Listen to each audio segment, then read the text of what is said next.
In this section, we'll just explore some of the reports available in Xero.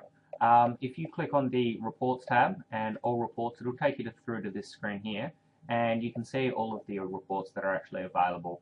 You can see the stars next to each report. That, by clicking on the star, you can actually enable it to be added to your favorites. So if there's a particular report that you're using quite often that isn't on your favorites list, just click the star next to it and it'll appear on your favorites list.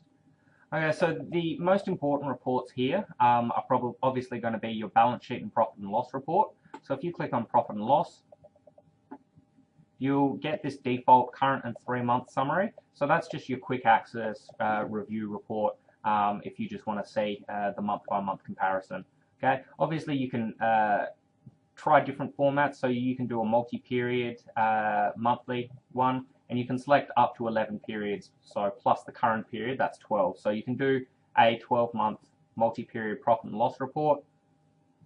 And as you can see, we're in the demo file, so there's not much stuff happening in those previous months, but that just gives you an idea of what the report looks like. Alternatively, you may want to run an annual report and compare that to the last 2 years. Again, being the demo file, there's not really any data in there, but you can just see that's October 13 year to date versus October 12 and October 11. Okay. Conversely, you can actually go into the show date range report. So this is where you typically find your annual or year-to-date financial reports for profit and loss. So the typical dates are obviously going to be the 1st of July, let's say 2012, to 30 June 2013. Okay, and then once again you can select compare with previous years or previous periods. Okay, and then you can select as many as you want. Okay, so that's an idea of the report. If we change that date to 2014, 2013, you'll actually see the report with some data in it. Okay, so that's just an illustration of what that P&L report looks like.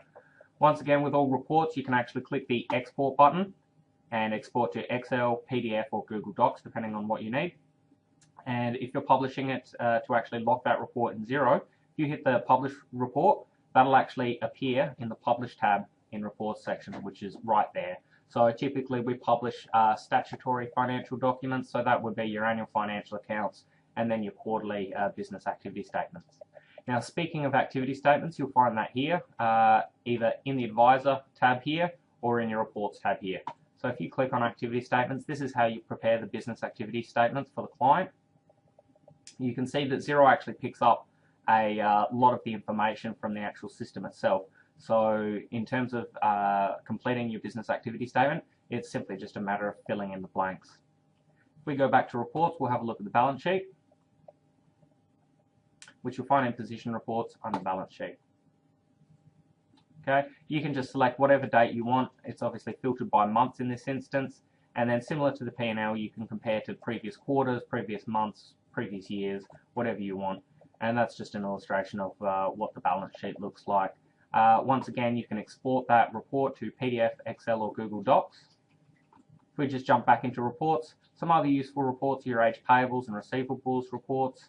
So if I just click on this age payable report, it'll show you our current debtors, okay, versus our last month debtors and our previous month debtors. Obviously, these ones here that are past 2 months, we want to have a look at these clients and actually follow them up for payment, okay, because this one's 73 days overdue, so we want to find out what's going on with that one there. All right, so on that note, just feel free to actually explore the reporting section in some more depth. Obviously, being reports, you can't actually change or edit any of the data, so just go through all of the reports and familiarize themselves with them. Cheers.